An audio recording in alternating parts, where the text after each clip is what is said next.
त्या भयानक घटनेला बघता बघता तब्बल 13 वर्ष उलटून गेली होती. काळ नदीच्या प्रवाहासारखा वेगाने पुढे निघून गेला होता. पण महाबळेश्वरच्या डोंगरावरील तो इंद्रप्रस्थ बंगला अजूनही त्याच दिमाखात उभा होता. या 13 वर्षात बंगल्याचे वातावरण पूर्णपणे बदलले होते. तिथे आता क्रूरतेचा किंवा श्रीमंतीचा माज नव्हता, तर तिथे वावरत होता फक्त आणि फक्त मायेचा पदर. 5 वर्षांची असणारी ती चिमुरडी गायत्री आता 18 वर्षांची एक सुंदर, अत्यंत सुजाण आणि सुशिक्षित तरुणी झाली होती. आजचा दिवस तिच्यासाठी आणि संपूर्ण सरदेसाई घराण्यासाठी अत्यंत महत्त्वाचा होता, कारण आज गायत्रीचा 18वा वाढदिवस होता. कायद्याच्या नियमानुसार आज वयाची 18 वर्ष पूर्ण करताच वकील यशवंतराव तिची स्वाक्षरी घेऊन सरदेसाई साम्राज्याची आणि अब्जावधींच्या संपत्तीची अधिकृत मालकी तिला सोपवणार होते. सकाळी देवघरात समईची शांत ज्योत जळत होती. नऊवारी साडी नेसलेली, डोक्यावर पांढरे केस आणि पाठीला हलका बाक आलेली 70ची पार्वती माऊली देवापुढे हात जोडून उभी होती.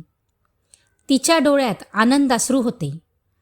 तिने कुलदेवतेकडे साकडं घातलं होतं की माझ्या पोरीला आज तिचे हक्क सुखरूप मिळू दे. तेवढ्यात पाठीमागून येऊन गायत्रीने पार्वतीला घट्ट मिठी मारली. गायत्री म्हणाली, पारू आजी, आज मी खूप मोठी झाले ना गं. पण लक्षात ठेव, मी कितीही मोठी झाले, या संपत्तीची मालकीण झाले, तरी तुझी ही लेक कायम तुझा पदर धरूनच चालणार आहे. पार्वतीने तिच्या कपाळावर मायेचा मुका घेतला आणि तिच्या डोक्यावरून हात फिरवला. दुपारची वेळ झाली होती. बंगल्याच्या मोठ्या हॉलमध्ये वकील यशवंतराव, काही वरिष्ठ सरकारी अधिकारी आणि कोर्टाचे अधिकारी घेऊन आले होते. त्यांच्या हातात लाल रंगाची मोठी फाईल होती. त्यामध्ये सरदेसाई साम्राज्याचे सर्व अधिकृत दस्तऐवज होते. वकील यशवंतरावांनी गायत्रीला बोलावले आणि सांगितले, बाळा गायत्री, आज आनंदरावांचे स्वप्न पूर्ण होत आहे. या कागदपत्रांवर तुझी एक स्वाक्षरी झाली की तू कायदेशीररित्या या सर्व संपत्तीची स्वतंत्र मालकीण असशील. गायत्रीने पेन हातात घेतला. तिने पार्वतीकडे पाहिले. पार्वतीने तिला होकारार्थी मान डोलावली. गायत्रीने स्वाक्षरी करण्यासाठी पेन कागदावर टेकवला. नेमक्या त्याच क्षणी बंगल्याच्या मुख्य दरवाजावर कोणीतरी प्रचंड वेगाने आणि ताकदीने लाथा मारल्या.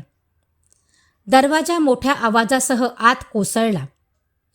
हॉलमध्ये बसलेले सर्व अधिकारी आणि वकील यशवंतराव दचकून जागेवरून उठले. दारात 2 अत्यंत भयानक, मळकट आणि हिंस्त्र आकृत्या उभ्या होत्या. त्यांचे डोळे रक्तासारखे लाल होते आणि त्यांच्या हातात धारदार कुऱ्हाड आणि बंदुका होत्या. ते दुसरे कोणी नसून गेल्या 13 वर्षांपासून जंगलात, डोंगरात आणि गुहेत भिकाऱ्यासारखे राहून सुडाच्या आगीत जळणारे विक्रम आणि रागिणी होते. 13 वर्षांच्या वनवासाने त्यांच्या शरीराची चाळण केली होती, पण त्यांच्या मनातील पैशांचा हव्यास आणि क्रूरता शतगुणित झाली होती. विक्रमने हवेत गोळीबार केला. गोळीचा प्रचंड आवाज हॉलमध्ये घुमला आणि तिथले काचेचे झुंबर फुटून जमिनीवर आले. अधिकारी भीतीने टेबलखाली लपले. विक्रम गरजला, एकही जण जागेवरून हलणार नाही. यशवंतराव, ती फाईल आत्ताच्या आत्ता माझ्या हातात दे. जर या पोरीने त्या कागदावर सही केली तर या बंगल्यात रक्ताची नदी वाहील. रागिणी पुढे आली. तिच्या हातातली कुऱ्हाड तिने गायत्रीच्या दिशेने रोखली. म्हातारे, यशवंतरावा, तू काय समजलास? पोलीस आमच्या मागे होते म्हणून आम्ही गप्प बसलो होतो. आम्ही या दिवसाची 13 वर्ष वाट पाहिली आहे. आज ही पोरगी 18 वर्षांची होताच आम्ही हिला संपवून या संपत्तीवर आमचे नाव कोरणार आहोत. गायत्री भीतीने 2 पावले मागे सरकली. पण 70ची ती थकलेली पार्वती पुन्हा एकदा विजेच्या वेगाने गायत्रीच्या समोर उभी राहिली. पार्वतीचे शरीर थरथरत होते, पण तिचे डोळे वाघिणीसारखे चमकत होते. ती म्हणाली, विक्रम, रागिणी, अजूनही तुमचे पाप संपले नाही का? वयाची 70 आली तरी तुमची पैशांची हाव सुटली नाही. माझ्या पोरीच्या हक्काला हात लावायची हिंमत करू नका. रागिणीने रागाच्या भरात आपल्या हातातली कुऱ्हाड थेट पार्वतीच्या दिशेने फिरवली. विक्रमने पुढे होऊन गायत्रीचा हात धरला आणि तिला ओढत बंगल्याच्या बाहेर आणले. वकील यशवंतरावांनी विक्रमला थांबवण्याचा प्रयत्न केला, पण विक्रमने त्यांच्या डोक्यावर बंदुकीच्या मागच्या भागाने प्रहार केला, ज्यामुळे ते जमिनीवर कोसळले. विक्रम आणि रागिणीने गायत्रीला गाडीत कोंबले आणि गाडी अत्यंत वेगाने महाबळेश्वरच्या त्या निर्जन, धोकादायक घाटाच्या दिशेने पळवली. त्यांना गायत्रीला अशा ठिकाणी घेऊन जायचे होते जिथे तिच्याकडून जबरदस्तीने संपत्तीचे हस्तांतरण करून घेता येईल आणि नंतर तिचा काटा काढता येईल. बंगल्यात पार्वती माऊलीने वकील यशवंतरावांना सावरले. तिचा कपाळाचा जुना टाका पुन्हा दुखू लागला होता, पण तिच्या काळजाचा तुकडा धोक्यात होता. तिने कसलाही विचार केला नाही. तिने बंगल्याच्या फोनवरून तातडीने पोलिसांना फोन लावला आणि स्वतः एका जुन्या नोकराला घेऊन दुसऱ्या गाडीने विक्रमच्या गाडीचा पाठलाग सुरू केला. महाबळेश्वरचा तो रस्ता अत्यंत अरुंद आणि खोल दऱ्यांनी वेढलेला होता. पाऊस सुरू झाला होता. रस्ता निसरडा झाला होता. विक्रमची गाडी घाटाच्या एका टोकावर, जिथे एक जुना पडका ब्रिटिशकालीन वाडा होता, तिथे जाऊन थांबली. त्यांनी गायत्रीला ओढत त्या वाड्याच्या अंधाऱ्या खोलीत आणले. तिचे हातपाय बांधून ठेवले. विक्रमने तिच्यासमोर कोरे कागदपत्र ठेवले आणि म्हणाला, सही कर यावर. जर सही नाही केलीस तर या कड्यावरून तुला खाली फेकून देईन. कोणाला पत्ताही लागणार नाही की गायत्री कुठे गेली. गायत्री रडत होती. काका, मी सही करणार नाही. हा माझ्या बाबांचा आणि माझ्या पारू आजीच्या कष्टाचा पैसा आहे. मी तुमच्यासारख्या राक्षसांना हा पैसा कधीच देणार नाही. रागिणीने तिच्या गालावर जोरात चपराक मारली. करतेस की नाही सही? नेमक्या याच वेळी त्या पडक्या वाड्याचा मुख्य दरवाजा धाडकन उघडला. पाठीवर पावसाचे पाणी झेलत, पायात चप्पल नसलेली 70ची पार्वती माऊली दारात उभी होती. तिच्या हातात एक मोठी लाकडी काठी होती. तिचे पांढरे केस वाऱ्याने विस्कटलेले होते. तिला पाहताच विक्रम मोठ्याने हसला. अरे वा, ती म्हातारी कामवाली पुन्हा आली. 13 वर्षांपूर्वी हॉस्पिटलमध्ये वाचलीस, पण आज या घाटात तुला वाचवायला कोणीही येणार नाही. पार्वतीने काठी घट्ट पकडली आणि ती ओरडली, विक्रम, माझ्या पोरीला सोड. पार्वतीने आपल्या वयाचा विचार न करता पूर्ण ताकदीने ती काठी विक्रमच्या हातावर मारली. विक्रमच्या हातातली बंदूक दूर गळून पडली. रागिणीने पार्वतीला मागून पकडले आणि तिला जमिनीवर ढकलून दिले. विक्रमने खाली पडलेली सुरी उचलली आणि तो सरळ बांधलेल्या गायत्रीच्या दिशेने झेपावला. खूप झालं आता. आधी या पोरीचा जीव घेतो, मग काय ते बघू. विक्रमने सुरी हवेत उंचावली आणि तो गायत्रीच्या छातीवर वार करणार तेवढ्यात जमिनीवरून उठून पार्वती माऊलीने एका क्षणाचाही विलंब न करता स्वतःला गायत्रीच्या समोर झोकून दिली. विक्रमचा तो जीव घेणा धारदार सुरीचा वार थेट पार्वतीच्या छातीत आणि पोटावर बसला. पार्वतीच्या तोंडातून रक्ताची धार उडाली. तिने वेदनेची एक मोठी किंकाळी फोडली, पण तिने आपले दोन्ही हात गायत्रीच्या भोवती घट्ट आवळून धरले. तिने गायत्रीला स्वतःच्या कुशीत असे लपवले की विक्रमला दुसरा वार करताच आला नाही. पार्वतीच्या अंगातून निघणारे गरम रक्त गायत्रीच्या कपड्यांवर आणि हातावर पडू लागले. गायत्री मोठ्याने आक्रोश करू लागली, पारू आजी, नाही आजी, डोळे उघड. काका, सोडा माझ्या आजीला. नेमक्या याच वेळी पडक्या वाड्याच्या बाहेर पोलिसांच्या गाड्यांचा प्रचंड सायरन वाजला. इन्स्पेक्टर कदम यांच्या नेतृत्वाखाली पोलिसांनी संपूर्ण वाड्याला वेढा घातला होता. वकील यशवंतरावांनी पोलिसांना अचूक लोकेशन दिले होते. पोलीस बंदूक घेऊन आत घुसले.